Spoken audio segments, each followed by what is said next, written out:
They mapped the stars without telescopes, built cities that rivaled Rome, and figured out farming on mountains.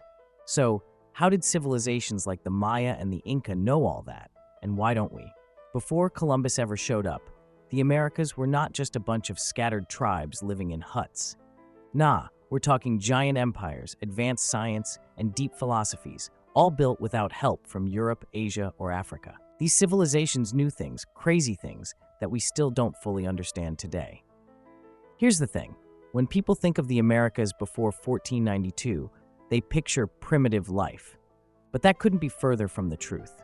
The real challenge is, how do you understand a world where so much of the evidence was burned, erased, or ignored? Spanish conquerors destroyed thousands of codices, the documents that held Mayan wisdom. Let's start with the Maya. These folks weren't just doing math, they invented a base 20 number system, understood the concept of zero way before Europe did. Like, they built pyramids that lined up with solstices to the day. Their calendar? It's so accurate that it only drifts one day every 3,000 years. Meanwhile, in the Andes, the Inca pulled off what most people today still can't, farming at 12,000 feet above sea level, on the sides of mountains. They built terrace systems and irrigation canals that worked better than modern setups in some rural areas today. Then there's Teotihuacan, the ancient Mexican city built centuries before the Aztecs even existed. It had street grids, multi-story buildings, massive pyramids, and underground tunnels that some say were laid out like a star map. And you want to hear something really trippy?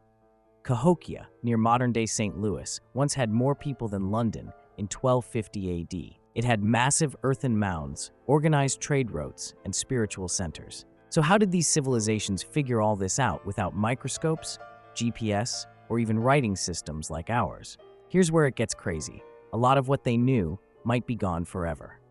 When the Spanish burned the Mayan books, only 4 survived. 4 out of thousands. But maybe it's not totally lost. Archaeologists today are using LiDAR, a type of laser scanning tech, to look under the jungle canopy. And guess what they're finding? Whole lost cities. Dozens of them. Turns out, these people weren't just wise. They were connected, intentional, and incredibly advanced. So no, the Americas weren't waiting for civilization to arrive. It was already here, older, smarter, and more complex than most of us were ever taught. We're only just beginning to scratch the surface of what pre-Columbian civilizations knew. If you enjoy our journey, please like and subscribe to our channel. And if you like our content and want to support me, you are welcome to buy me a coffee. The link is in the description box below.